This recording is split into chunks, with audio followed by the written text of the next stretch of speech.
bom dia com Jesus. Amém.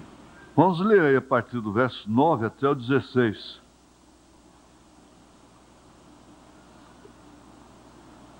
Como purificará o mancebo o seu caminho, observando-o conforme a tua palavra? É o Salmo 119, não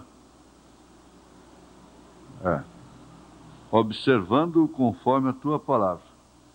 De todo o meu coração te busquei. Não me deixes desviar dos teus mandamentos.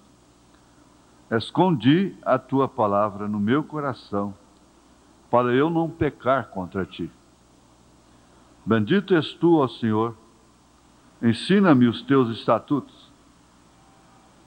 Com os meus lábios declarei todos os juízos da tua boca.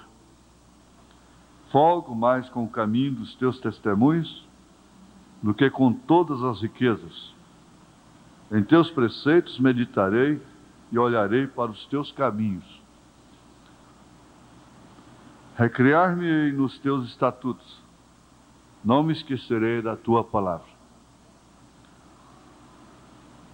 Senhor Deus, nós não podemos estar como o menino que estava assoviando dentro do cemitério.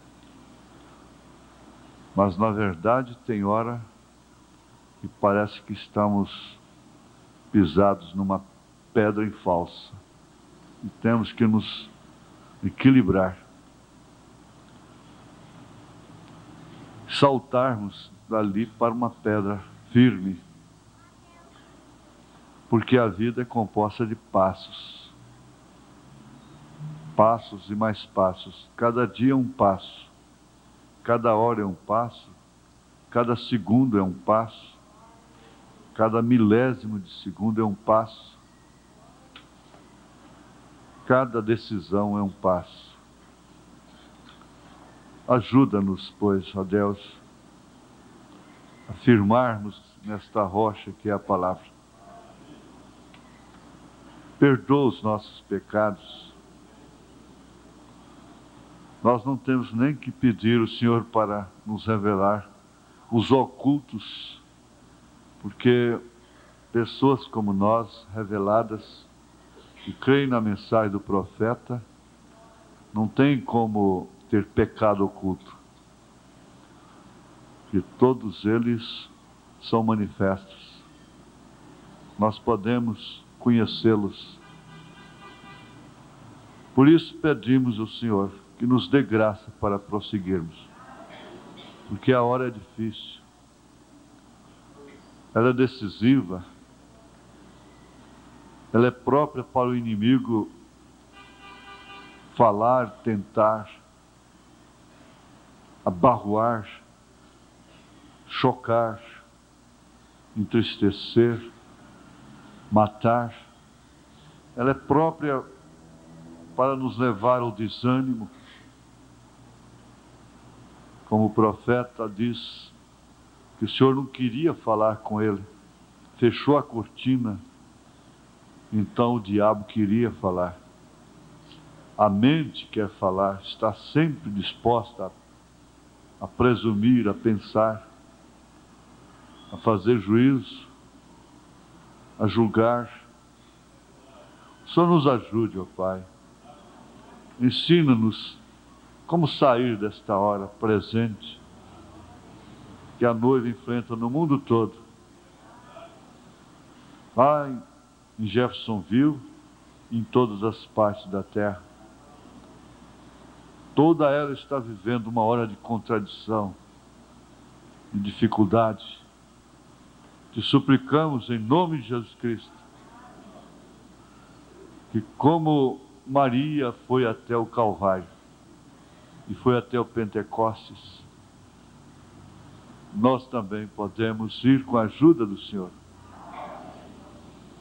Em nome de Jesus Cristo. Traz luz, mais luz da tua palavra para nós nesse instante. Em nome de Jesus Cristo. Amém. Amém. Sentai, meus irmãos.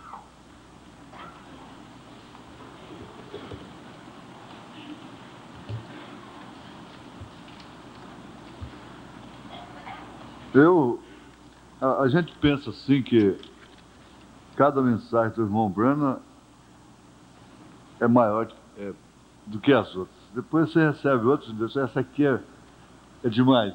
Depois você recebe outra, aí diz, bom, essa aqui é demais. Mas isso é realmente a verdade sobre o assunto, porque, na verdade, o dia a dia com amor é sempre uma novidade. O céu é novidade, as nuvens se tornam novidade, as águas, os pássaros, as árvores, até a cidade, as pessoas se tornam em novidade. O lar que é fadado a ser a rotina da vida, não é? A rotina da vida. É o trilho da estrada de ferro. É o lar. Também, principalmente, se torna em novidade. E quando você fica fora, às vezes você se cansa de estar numa casa, num quarto, e começa a ficar até deprimido. Depois você sai, de repente você está se lembrando do seu quartinho, onde você fica só, ou mesmo com crianças, seja, de repente quando você chega, você percebe que sua casa é a maior novidade que existe. E assim é a mensagem do profeta. Cada uma delas tem uma novidade, e não é coisa nova, interessante. Coisa que muitas delas já pregamos, já ensinamos, já lemos, já estudamos, ele já pregou noutra mensagem. Mas, como Paulo disse, o Espírito Santo tem parece que é uma roda de engrenagem assim, e ele trabalha só ali dentro. Para terminar tudo nisso, Cristo em você, esperança da glória. Tudo, de Gênesis a Apocalipse, e todos os sermões que já foram pregados no mundo, desde que há pregação, resume-se nisso: Cristo em você, esperança da glória. Porque eu disse outro dia no rádio, não há mensagem, não tem sermão que supere aquela cena da cruz ali: hoje mesmo estarás comigo no paraíso. Perdoados estão os teus pecados. Hoje entrou salvação nesta casa. Não tem nada que supere. Não é verdade? Mas aqui nós estamos estudando um fator muito importante, que é a influência. A influência. E nós estamos observando uma coisa, que Uzias causou influência sobre Isaías. Uzias, por sua vez, que viveu sob influência de seu pai. E como seu pai teve um bom período de vencedor, de herói, um período que o profeta chegou a agradecer por ele, e especialmente por ele não ter aceitado o jogo político, como ele diz aqui no parágrafo 45. Eu sempre quero estar grato por ele em seus dias de jovem, porque ele nunca fez jogo político. A tendência, vocês estão enganados, a tendência de errar de uma maneira capital, que vai realmente fechar o livro da pessoa, essa tendência é depois de velho, depois de vivido. Você pode acompanhar a Bíblia, veja Davi, Salomão, Ezequias,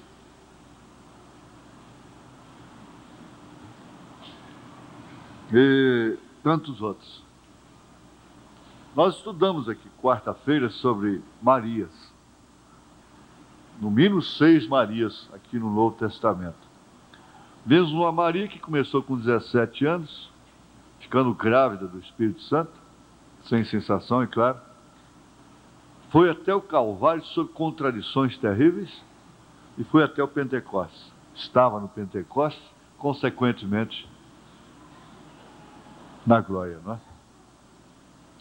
Uma Maria começou como prostituta, Maria Madalena, termina sendo a primeira que viu a Jesus Cristo ressurreto.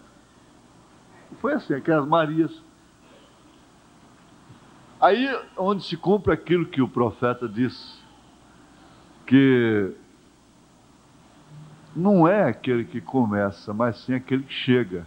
Isso não quer dizer aquele que começou a obra e o outro é que vai chegar, que vai terminá-la. Aquele, se referindo àquele homem que começa e termina de uma maneira fiel. O peso que pesa sobre nós, principalmente uma pessoa que é líder, é um peso terrível.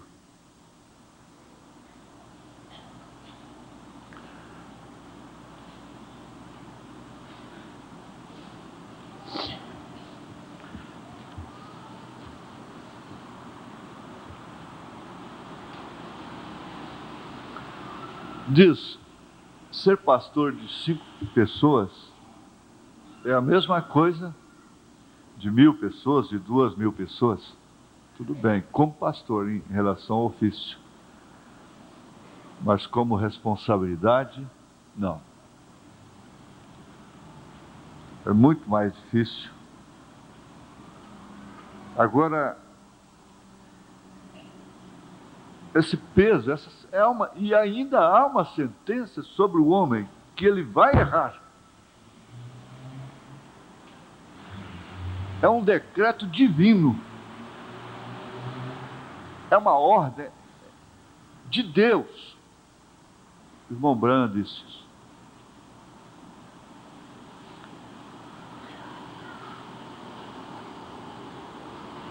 Então, esse rapaz teve um curso bonito demais. Quem sabe ele teve uma fase que ele teve saudade daqueles tempos. Ele dizia assim, o Uzias, daquele Uzias que eu conheci, quando ele viu o que ele tinha feito, aquele Uzias que eu conheci.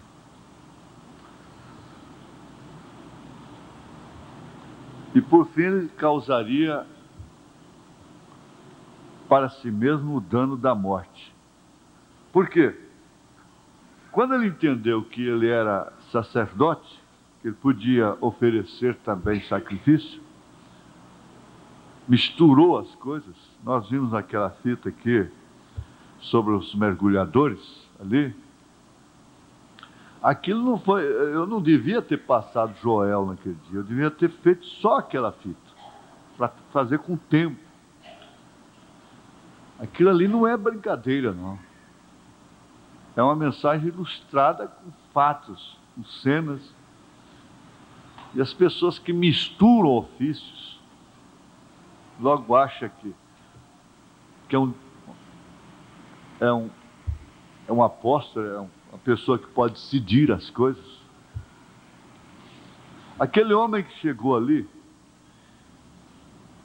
ele falou assim, olha, eu vou chamar alguém. E ele está aqui. Eu notei uma coisa muito interessante, que quando ele chegou lá, estava na barraca, né, acampamento, e ele o chamou à parte, e logo dentro do carro dele, ele estava com todos os equipamentos próprios para salvar quem estava lá embaixo. Agora, como eu disse, a mãe pula em cima, o pai pula em cima, o irmão pula em cima, quem ama pula em cima e acaba morrendo tudo junto. Só complicando as coisas. Aquela própria que estava comandando aquela mulher, disse, talvez se eu fosse lá, eu ficaria lá também. Não o salvaria e morreria também. Isso é coisa para se pensar, não de uma forma emocional. E na verdade ninguém está dando conta de resolver seus próprios problemas. Mas o mundo está hoje de uma forma totalmente errada, exatamente por causa disso. Você não pode ouvir mais reportagens. É só censura, só crítica, como se aqueles repórteres fossem honestos. Se a coisa estivesse na mão deles, estaria tudo perfeitinho. E é só condenação, só censura, murmuração e nada mais. O mundo está dessa forma e a igreja não deixa de sofrer essa influência maligna. É terrível. Me faz lembrar Abraão oferecendo o sacrifício. Com uma mão ele oferecia o sacrifício, com a outra tinha que tanger aquelas aves de rapina. Essa é a hora presente da nossa vida. Mas quando mexeu com a doutrina, com a parte doutrinária, entendeu que era alguém que podia fazer aquilo, ele decretou a sua própria morte. Nós estamos precisando de pastores, estamos precisando de obreiros, que manejem bem a palavra, como Paulo ensinou, que tenham filhos obedientes, que tenham lares de acordo com 1 Timóteo, mas não à força.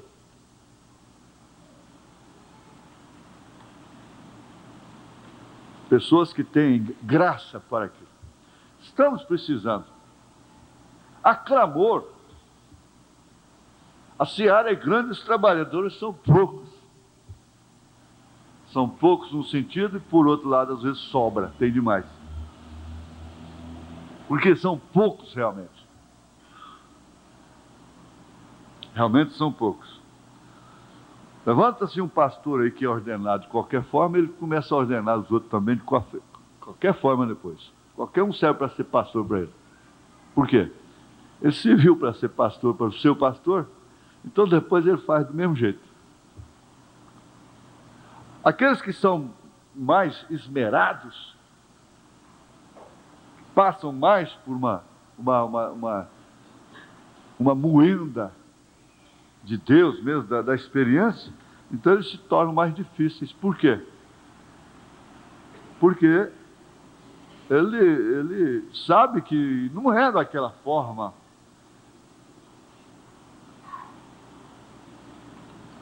Então, essa mensagem mostra tanta coisa. A mãe que cria o filho, lendo a Bíblia, ensinando. Ele citou Abraão Lincoln. Quer dizer, nós já tivemos o lar e temos o ministério. Agora vamos continuar aqui no parágrafo 57. Agora, a influência.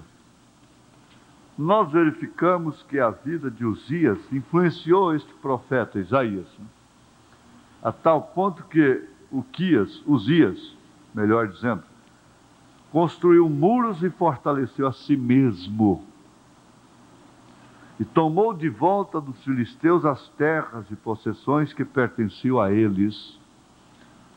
E assim por diante, até que sua fama se espalhou até o Egito. Ficou famoso. E eu lhe digo, de todas as crônicas dos reis, não houve nenhum deles, a não ser Salomão, que se propagou como Uzias. Viu? Como ficou famoso? Por quê?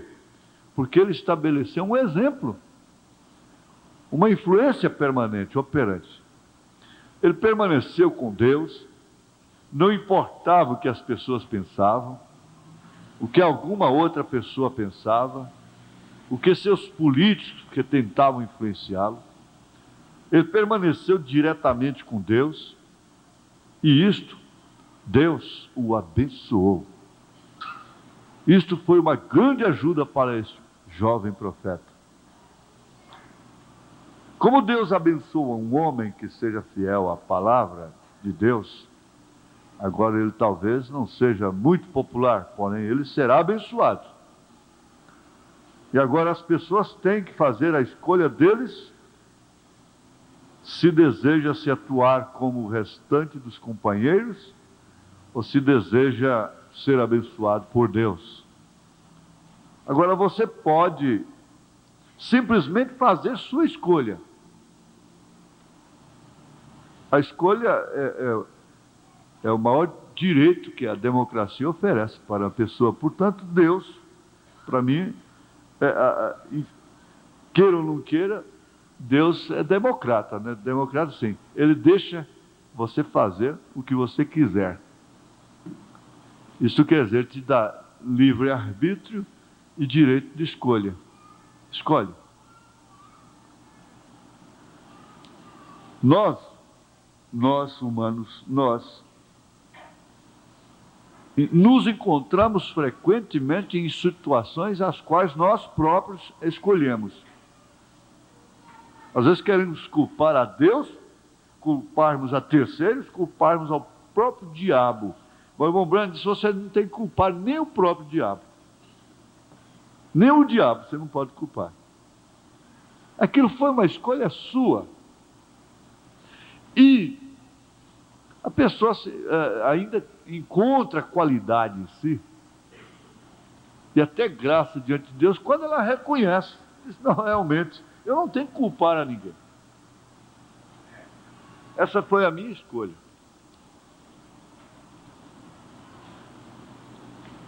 Se você vai viver como o restante deles, você será abençoado por eles.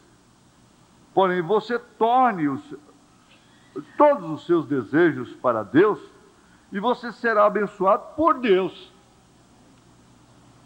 Então você vai ver que lá do outro lado também tem bênção. Mas por quem você quer ser abençoado? Sendo assim, você tem que escolher hoje a quem servir, como o profeta disse, sempre lembra-te do teu Criador, primeiro e sempre. Ainda ontem eu estava lendo aqui, deixa-me ver se eu encontro, para frente, Provérbios, deixa-me ver aqui, se eu posso encontrar isso.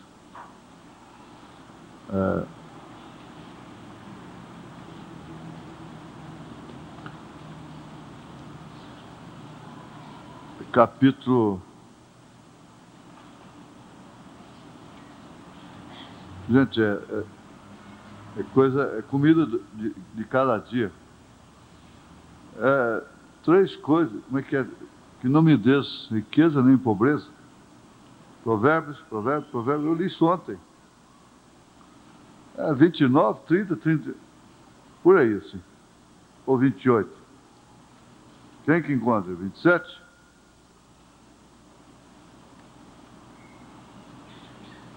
Me ajuda aí vocês, a mocidade aí, ó. 20? 20? Não, então estava muito adiante.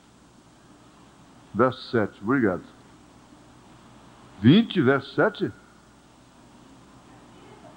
Hã? 30, não é?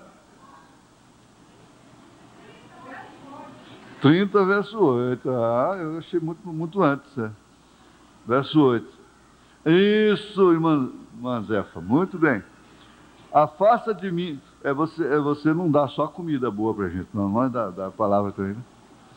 Afasta de mim a vaidade e a palavra mentirosa. Não me des nem a pobreza, nem a riqueza.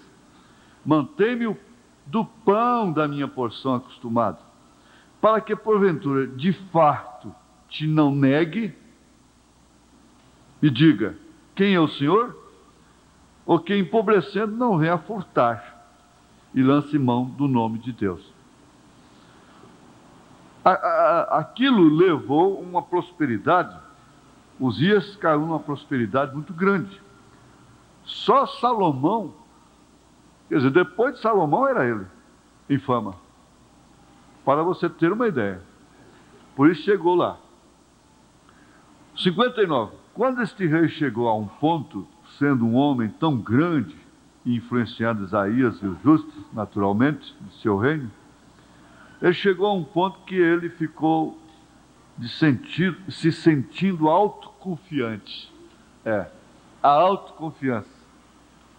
E aí é onde você comete o seu engano. Na autoconfiança. Aí exatamente onde você comete o seu engano. Aí é onde tantos homens justos mordem o pó da vergonha, mordem o pó da terra, é porque eles começam a se sentirem autoconfiantes. Você começa a pensar que você tem vivido tanto tempo para Cristo, que não importa o que Ele apresente diante de você, você fará a sua escolha, queira você, deseje ou não. Você tem que continuar a servir a Deus. Não importa o que você foi há 10 anos atrás, há 20, 30 anos, o que você fez. Ele chegou a dizer que Deus não julgou Israel pelo que tinha sido, mas pelo que ele era no momento. É o que você é agora. Importa de todos os modos é o que você é agora. Você diz, mas essa mensagem, pastor, é mais para obreiros? Não. Ele pregou isso para a multidão. As fitas, não é? O rei chegou a um ponto que ele pensou dentro de si mesmo, que ele ficou exaltado, orgulho entrou em seu coração. Isso é o que acontece conosco. Ele disse, olha, é difícil Deus usar um homem e esse homem permanecer humilde, gostando das pessoas humildes, das pessoas simples. Humilde, simples, é difícil. O orgulho entra no coração. E isso é o que acontece conosco. Se você me perdoar a expressão, isso é o que aconteceu com nossas igrejas por todo o país. Tem pessoas boas ali dentro. Algumas das melhores do mundo vão à igreja. Eu penso que as melhores do mundo vão à igreja. Porém, a coisa é que o sistema organizacional fica exaltado. Isso é o que aconteceu com os metodistas, isso é o que aconteceu com os batistas, isso é o que aconteceu com os nazarenos, com os peregrinos da santidade, com os pentecostais exaltados, rebeldes, egoístas, orgulhosos, para os quais não se pode dizer nada. Deus não consegue encontrar uma maneira de entrar em seus corações. Tanto que quando eu recebo uma carta assim, irmã, eu oro em espírito, Senhor, não me deixe ser arrogante. Agora também não me deixa ser uma vara verde, né? Para dizer que sou humilde, então vou me curvando. Quer dizer, eu tenho que ajudar. Às vezes a pessoa está ajudando, mas precisa ser ajudada também. E um ajuda o outro. Dependendo do espírito que está em ambos, acaba ambos se ajudando. Quer dizer, um ajudando o outro. Deus não consegue uma maneira de entrar em seus corações mais. Você ainda quer se iludir com o sistema organizacional? Deus não tem como entrar em seus corações. Ontem mesmo a gente estava conversando, irmão Marconi. Não sei se foi ele que perguntou. O irmão Brando disse, eu não oro mais pela América. Ele disse, e pelo Brasil? Como é que faz? Devorar? É uma rotina, é um hábito. Senhor, abençoa as nossas autoridades civis, militares, civis e eclesiásticas.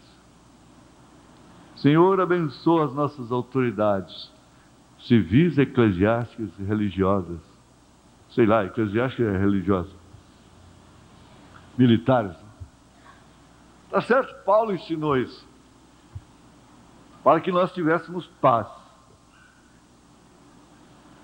Nós estávamos meditando sobre oração. De fato, Paulo está dizendo a Filemão que lembrava dele em suas orações. Paulo orava por Filemão, como você ora pelo irmão Ezequiel, pelo irmão Desidério, pela irmã Eusébia, né? Então Paulo orava por Filemon. E aí nós chegamos lá que Jesus passou a noite toda orando a Deus. Quer dizer, sempre Jesus passando a noite toda orando a Deus, sendo Ele o próprio Deus. Então a oração, existe sentido na oração? Existe, claro, perfeito. Às vezes, certos momentos deveriam ser trocados pela oração. Bruscamente trocados. Se nós dermos vazão na nossa natureza, nós vamos ver só brincando,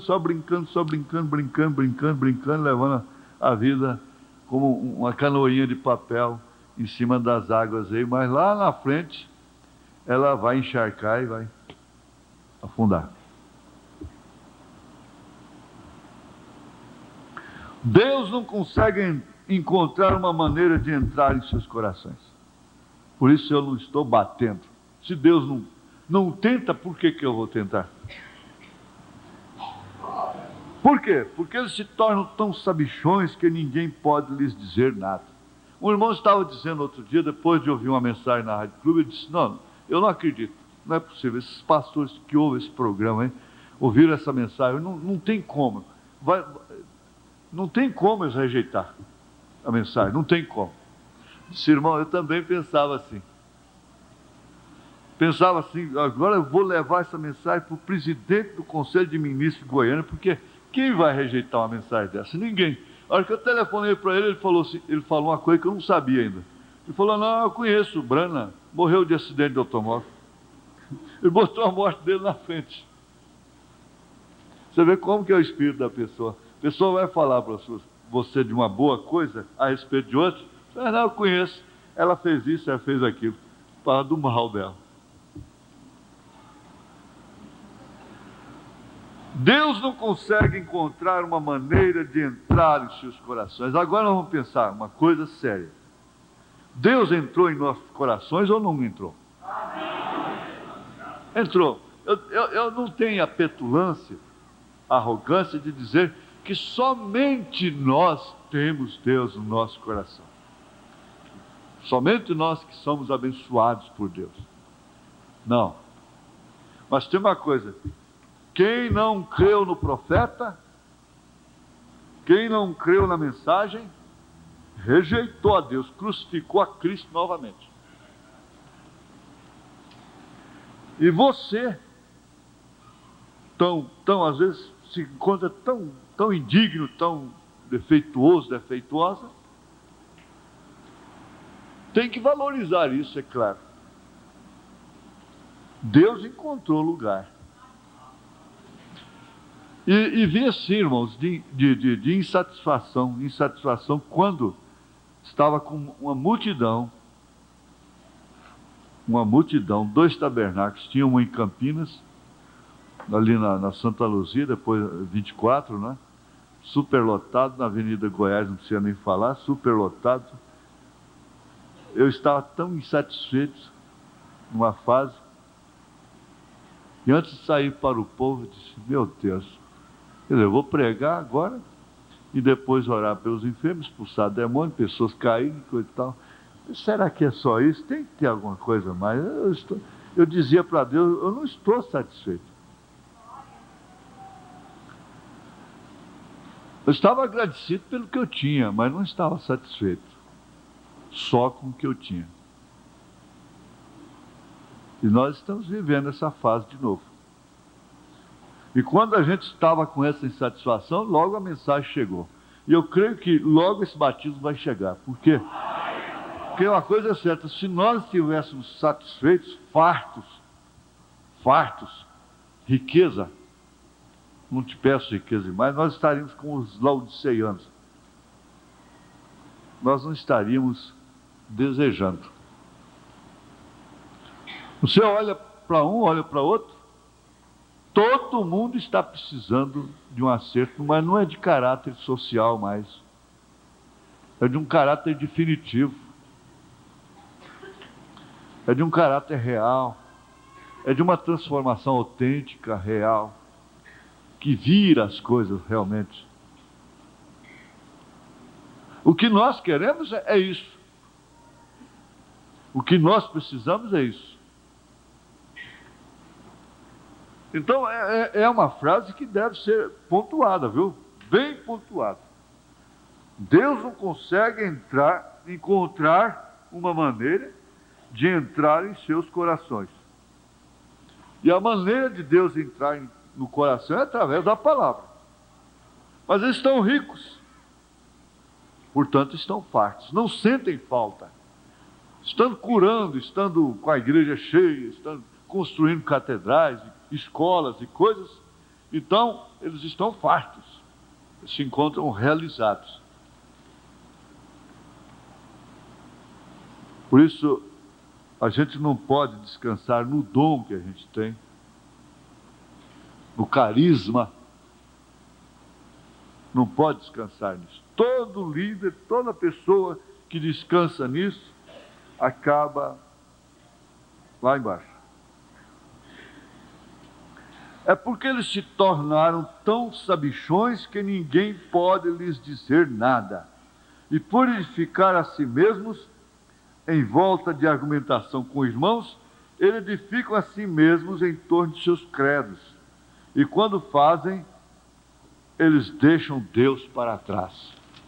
É isso que acontece. Isso é o que acontece com os médicos.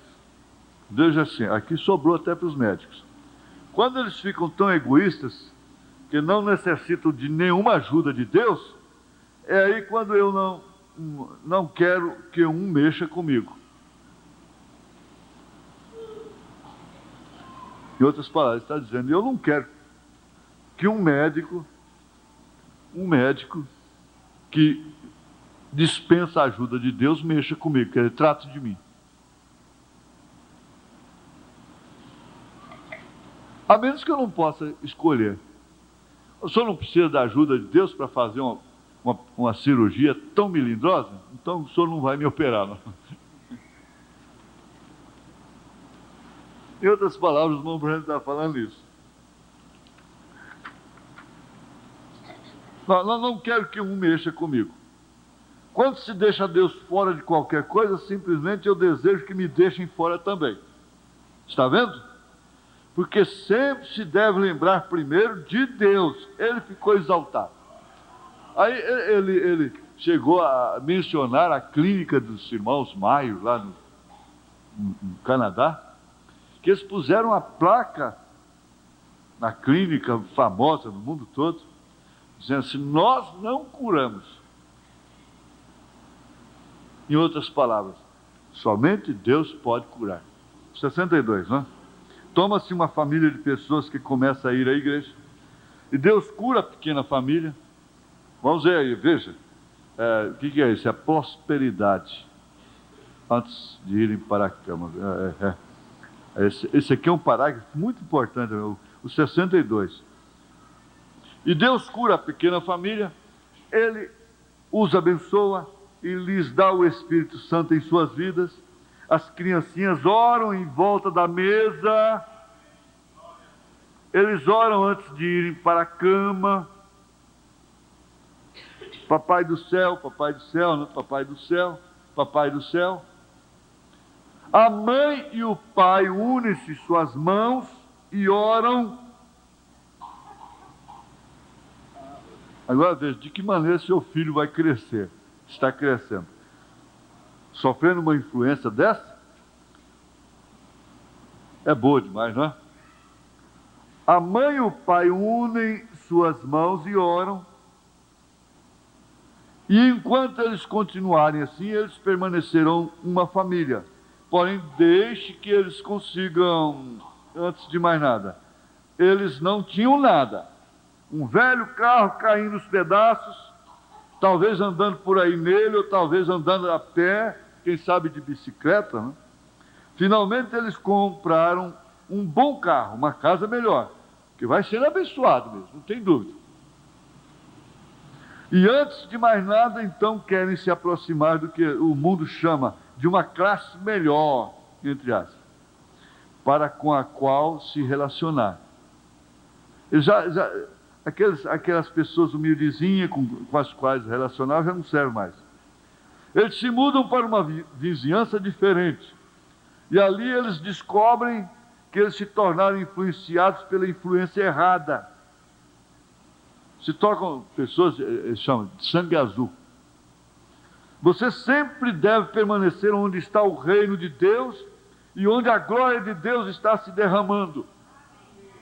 Permaneça onde Deus possa ser espiritualmente alimentado dia e noite. Então, antes de mais nada, as separações entram no lar e o mundanismo, e eles ficam exaltados. Uzias fez isso, ele se exaltou, muito orgulho. Bom, irmãos, se buscar aquele parágrafo lá atrás, se nós formos analisar, fazer um exame introspectivo, a situação dos nossos lares hoje, a mãe vai dizer, eu fui culpada disso. Ou o pai vai ter que dizer, eu sou culpado dessa casa, hoje está desse jeito. Se ele for honesto um pouquinho, aliás, ele sabe, ele pode não dizer, mas lá dentro ele sabe, eu sou culpado desses filhos estarem nessa situação, por causa da dureza do meu coração. Eu relaxei. A mãe tem que dizer, bom, eu fui culpado. Com meu sentimentalismo, com a minha maternidade, a coiseira toda, dodó, escondendo coisa de filho, mentindo para o meu marido em favor de filho, essa coisa toda. Por fim, a situação é essa. E quando nós podemos analisar assim, não a título de autoacusação só, e eu não presto, eu preciso morrer, não. Mas quando nós analisamos assim, como reconhecimento diante de Deus, ainda há graça.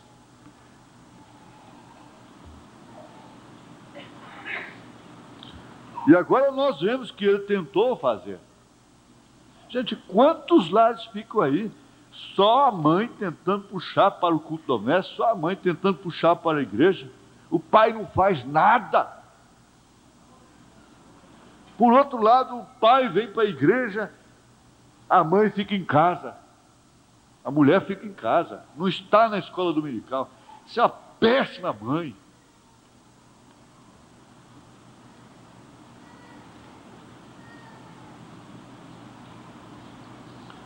Agora, é claro, respeita-se, né? Respeite-se. E agora, nós vemos que ele tentou fazer. Agora, o que verdadeiramente o tomou quando ele ficou exaltado em seu coração, nos foi dito na Bíblia, em Crônicas 26. Nós encontramos, segundo Crônicas 26, nós encontramos que ele entrou no templo do Senhor com um incensário em sua mão para queimar incenso. Ao invés de ele voltar, ele foi prosseguir, ir adiante. Ele tinha que voltar, mas ele quis ir adiante. E quando ele entrou, o ministro do templo, com 80 ministros mais, o seguiram e disseram-lhe, não faça isso, você está errado. Você não é um ministro, você é um rei, não um ministro. Você está procurando fazer uma obra fora da vontade de Deus, contra, você está levando a mão na arca. Mas ele não parou, ele prosseguiu, então foi o fim dele. Se algum dia Deus me falou e se eu prosseguir, se algum dia Deus me falou, se algum dia Deus falou isso para qualquer ministro e ele prosseguiu, se algum dia Deus fala isso para a moça, para o rapaz, não faça isso, e ela prossegue, ela está querendo exatamente aquilo que aconteceu com Uzias.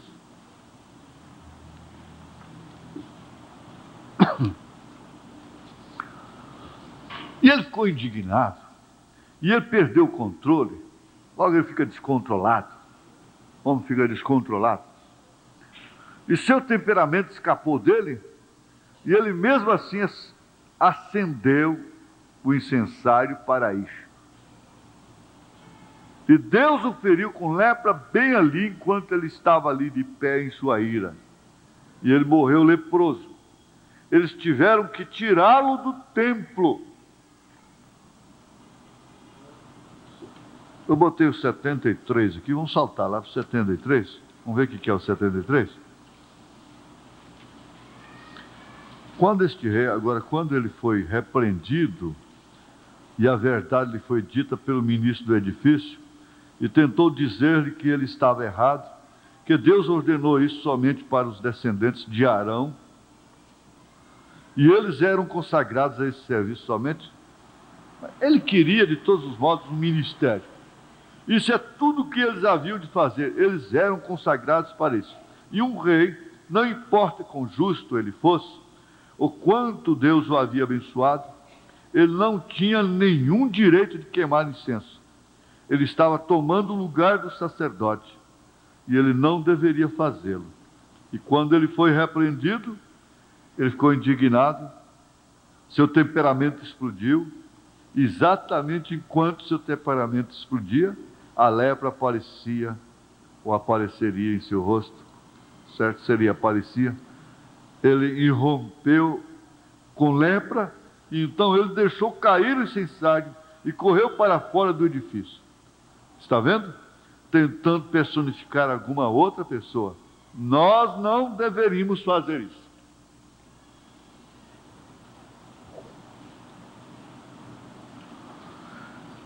Mas fica aqui. Não, ainda temos mais um tempinho. Vamos para o 65. É aí onde nós desejamos uma lição agora. Se este homem, o qual Deus tinha abençoado em sua capacidade, o 65, porém ele não ficou satisfeito com isso. Ele desejou tomar o lugar de uma outra pessoa. Você não pode ser nada. Como o congressista, o Sway, vocês se lembram dele? Aquele que foi aleijado por 68 anos e foi curado no encontro lá, vocês sabem. Ele era congressista, ele era deputado federal dos Estados Unidos. Ele disse: você não pode ser nada que você não é. Você não pode ser nada que você não é. Isso é outra coisa que até a criança devia botar assim. Você não pode ser nada que você não é. Isso daria paz para muitas moças, rapazes, mulheres, homens, para todo mundo. Mas eu tenho que ser o que eu sou. E graças a Deus, porque sou o que sou. Foi o que disse Paulo: graças a Deus sou o que sou.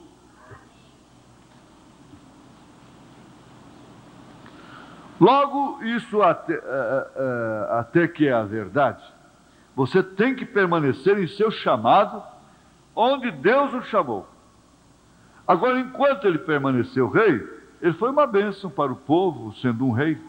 Porém, quando ele pensou que ele era ministro, ele pensou, porque você o havia abençoado, Deus o havia abençoado, que ele poderia ser qualquer coisa que desejasse, fazer a obra para Deus.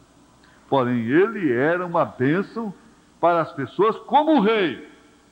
Porém, não uma bênção, claro, como ministro, né? Ele se tornou uma maldição sobre eles quando ele tentou tomar o lugar de ministro. E nós temos muito disso. Todos desejam levar a bola, está vendo? Correndo atrás da bola. Quando você está jogando bola, sendo que é tempo de futebol americano, a coisa que nós desejamos fazer é que todos não tentem tirar a bola do homem que está com ela.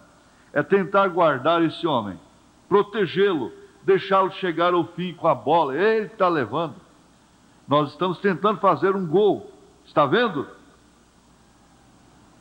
Então é proteger. Futebol americano, ele pega aquele lançador, sei lá, eu não entendo aquilo, não gosto daquilo. Então os outros do time estão protegendo. O colega não quer tomar a bola dele, não. Não quer tomar o ministério, a posição dele, não. E nem fazer a mesma coisa que ele faz. Faz é protegê-lo.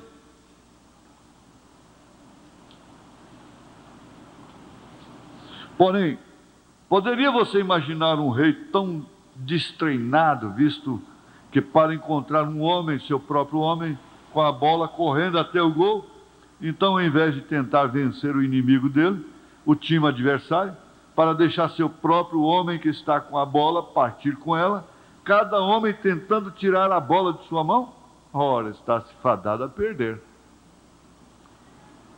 É que um não deve fazer com o outro. Nós estamos vivendo num mundo de imitações, de porfia. E hoje nós temos a mesma coisa. Quando nós vemos Deus surgir em cena e vai abençoar uma certa coisa, vamos manter todos os inimigos longe dele. Esse moço aí quer casar com a moça, em vez das todas as moças protegê-la, ficar orando por ela, fica querendo tomar o moço dela. E brigando, e com baixarias e coisas.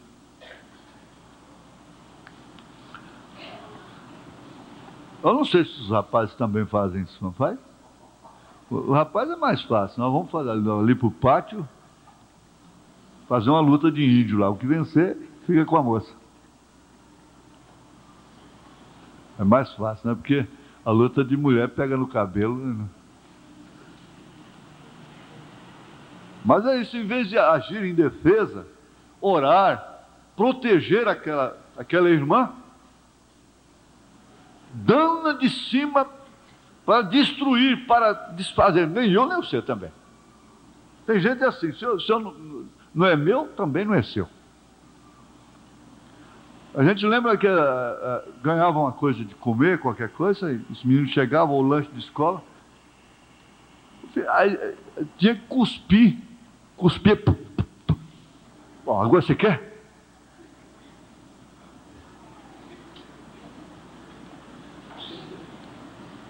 Você quer me enganar que você nunca fez isso? Nunca fez? É? Tá vendo? Outros passaram debaixo do braço. Não quero mais não. E outros jogam fora, fala, nem eu nem você. Tem gente que é assim, tem aquele espírito de pirraça. Nem eu nem você.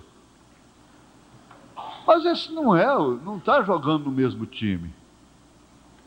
Quer dizer, quando a gente usa uma expressão, não vamos ficar aí todo dia falando de futebol. Mas Mombrana usa várias vezes o gol, o exemplo. E hoje nós temos a mesma coisa. Quando nós vemos Deus surgir em cena, é o 69, né? E vai abençoar uma certa coisa, vamos manter todos os inimigos longe dele. Vamos usar nossas influências como jogadores de defesa, não corredores, jogadores de defesa que protegem o corredor, que o deixam levar a bola até o fim, porque não há oposição. Tudo que se tem a fazer é simplesmente continuar correndo. E nós deveríamos ser jogadores de defesa. Eu vou parar aqui. Pois são 24, né? Olha, que grande lição essa, né? Lição prática. Deus que abençoe vocês.